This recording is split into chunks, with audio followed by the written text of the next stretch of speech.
Hey guys, it's me. It's Mike. Every time I'm in Seoul, I just love walking around the palaces, going to some museums, just sitting down to a traditional tea tasting or eating traditional foods, because like I've always said in so many videos before, the best way to explore any culture is taking a bite out of it. Because the reason why I love food is not only just because it makes my tummy happy. I feel like there's so many dishes out there that actually tells a story, and that is especially true with Korean royal cuisine. I don't know if you remember the last video I did about this, kind of dressed up like an emperor. And right now I'm at a place that's known to serve some of the best Korean royal cuisine in the world, and I'll take you with me. Let's go.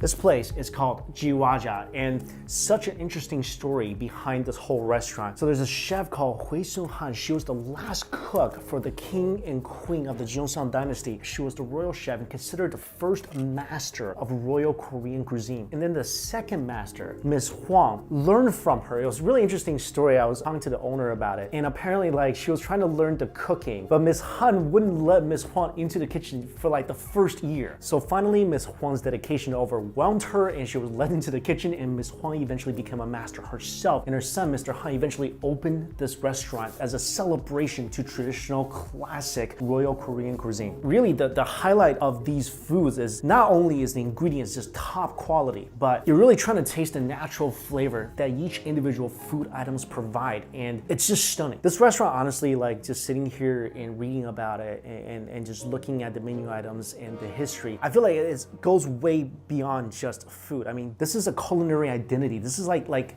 traditional food heritage. Is such an important thing to preserve, and that's what they're trying to do here. So basically what I'm about to eat today is a direct lineage to one of the official chefs to the last king and queen of the Joseon dynasty in Korea. And also what's really interesting about their menu is that every single dish is completely different, and they don't even serve you until they see that you are ready for the dish. So in this restaurant, the kitchen doesn't dictate the pace of the food being served. It's actually the servers who perceive when you are ready for the next course. I'm ready for my first course, and that is appetizer, deluxe royal dry snacks, black sesame porridge and water kimchi, and platter of 9 delicacies. 9 delicacies.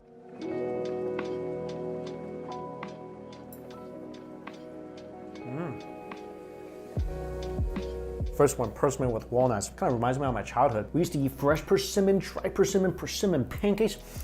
Kind of like persimmon.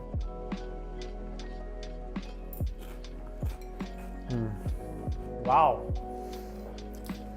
That might look like a simple seaweed, but why is that so much better than any other seaweed I've had? I think it tasted like it was roasted over charcoal or something. There's something really fragrant about it. Wow, this is just so pretty. Pine nuts, I think with pine needles. It's a little pine bouquet. I don't think you're supposed to eat the needles, but they taste very sprucey.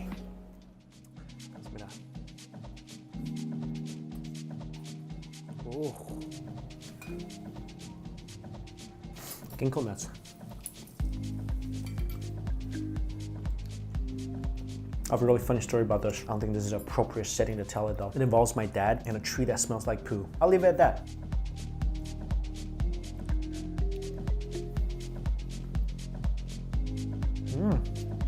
Jerky. Beef jerky. Even something like that, it somehow tastes more luxurious here. Simple yet luxurious. Fresh water chestnut. Wow. That's so delightfully sweet and crunchy. That was dry snacks to kind of like open up your stomach a little bit. In Chinese, we have a saying called kai wei cai. It's like basically made so you feel more hungry by eating. Those are my favorite foods. The more you eat, the hungrier you get. This is my favorite kai wei cai because it's a little sour.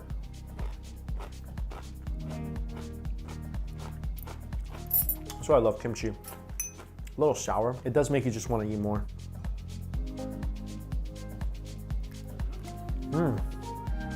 The sesame paste caught me off guard because usually the sesame paste I'm eating is really sweet, like really sweet. It's a dessert, but this one, you taste more of the sesame flavor than the actual sweetness. It's maybe like a tiny bit sweet, but you're really just getting natural flavor of the sesame here. Next dish is probably the most beautiful in Royal Korean cuisine. I remember having this last time. It's called gujo pan. Gu means 9, jo means sections, and pan just means plate. It's basically different meats and vegetables with different colors. That's what makes it so beautiful. Encircling, like surrounding a layer of Korean wheat pancakes. And this dish was created in the 14th century.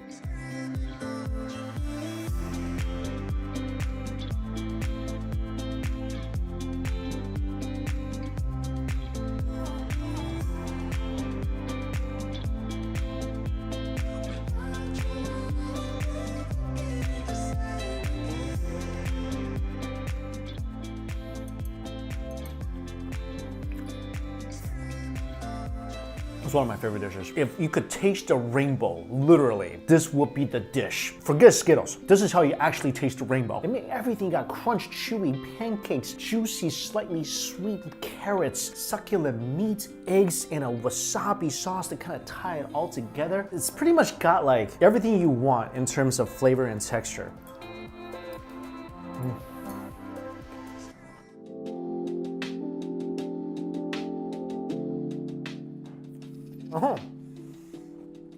Crispy mochi.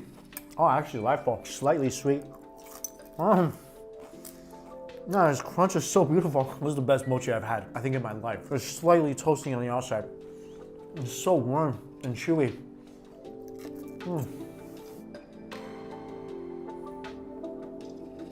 Skewer a little bit of salt.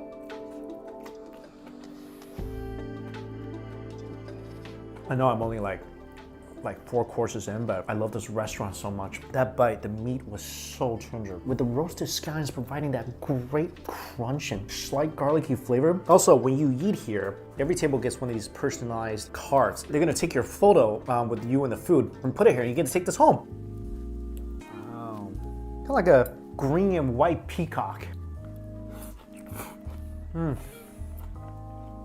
Wow, this is so many levels of delicious. Not only is the vegetables remarkably refreshing, apple here as well for that tiny bit of sweet flavor. I think they said this is a cow butt, this gelatinous meat that's in here, but everything fits so well.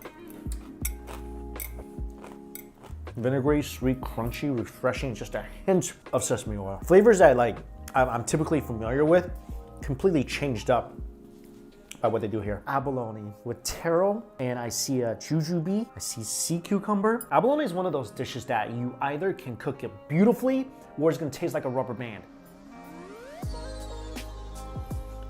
Oh man. Covered in a sweet soy sauce glaze. At 100%, does not taste like a rubber band.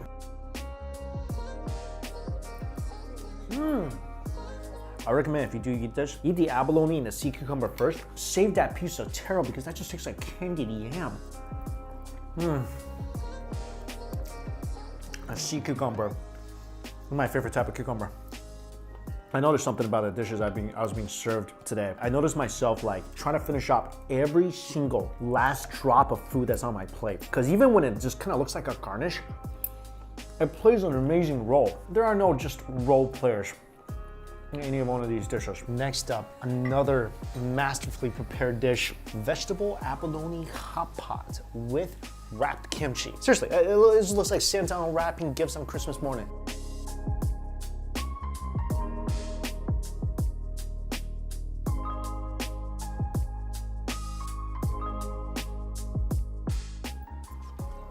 Wow.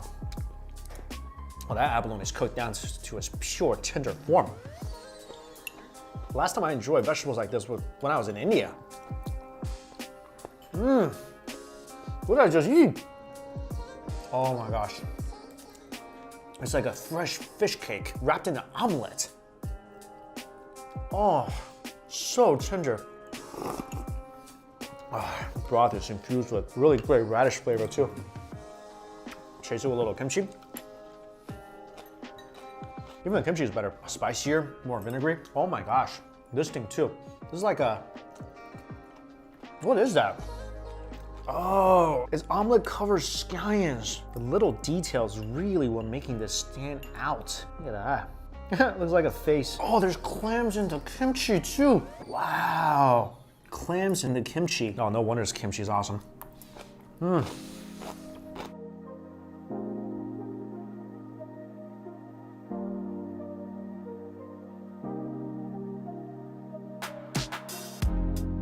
Short ribs with ginseng. Oh, I feel like I just confessed my love and the girl said yes. That is the most succulent, perfect short rib.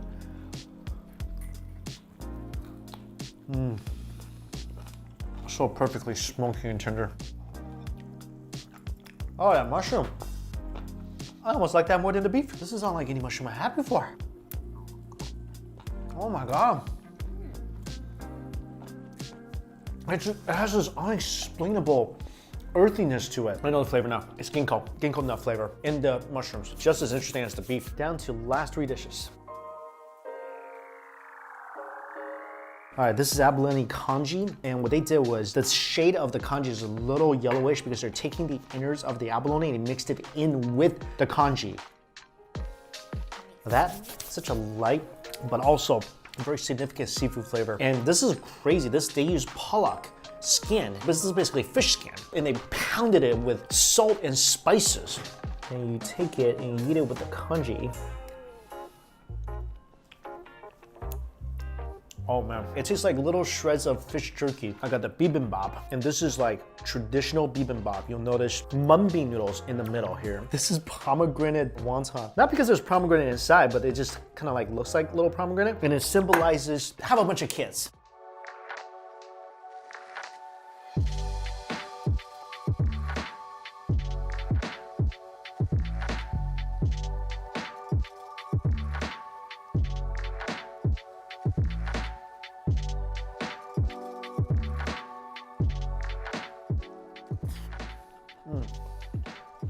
That's such good bibimbap. This is just a textural masterpiece. The crunchiness from the cucumbers and the chewy, slight chewy texture from the mung bean noodles, which I love. Overall, great flavor. That is delicious. Pork dumpling. Skin is so thin. Just the most meaty piece of dumpling. Shower it with some love and maybe some gochujang.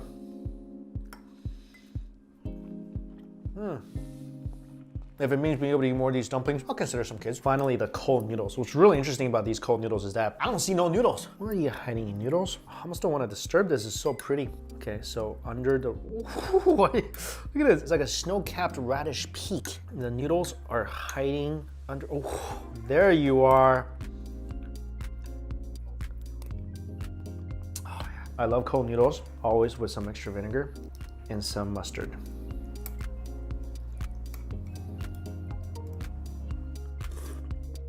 Perfect. Perfect.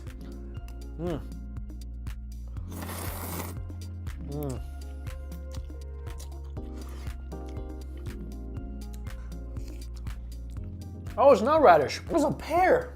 Scoop some of the broth up with the pear. Oh, that's the best way to drink that broth. Final items, dessert. So the dessert, you eat it from right to left. Kind of like traditional Chinese writing. Korean Rice Krispie. There's a little dry fruit in that little Rice Krispie treat. Ah, so good. And fruit wraps up this delicious meal. Like I said, I did a Korean royal food video before, but didn't remember enjoying it as much as I did today. So amazing, all the individual ingredients, how they work together seamlessly. And nothing is overly seasoned, yet they all played such a great, delicious role. I am completely satisfied, both in my stomach and in my spirit. I feel like I ate a piece of Korean history here, which pretty much I did. This is literally what the king and queen of Korea ate hundreds of years ago. And this is why I love experiencing food like this so incredibly much. I love foods that not only are absolutely delicious, but there's a story behind it. There's some history behind it. There's meaning behind it. And I highly recommend when things do open up, you come to Seoul. I know a lot of you guys wanted to come here. When you travel here, give this place a try. Go on your own culinary journey back in time and truly experience and take a bite out of traditional Korean culture. As always, all the information for this place is listed below for you guys. And of course, thank you all so much for watching. Until we eat again. See you later. Oh, I want to introduce you guys to the owner of this fine establishment, Mr. Han. Beautiful, beautiful meal. Thank you so much. You want to say hi to anybody who's watching? Yes, everybody. So my friend and all of the possible customer. And your son may be watching, right? Is your son watching? Yeah. Thank you for the hospitality. Thank you.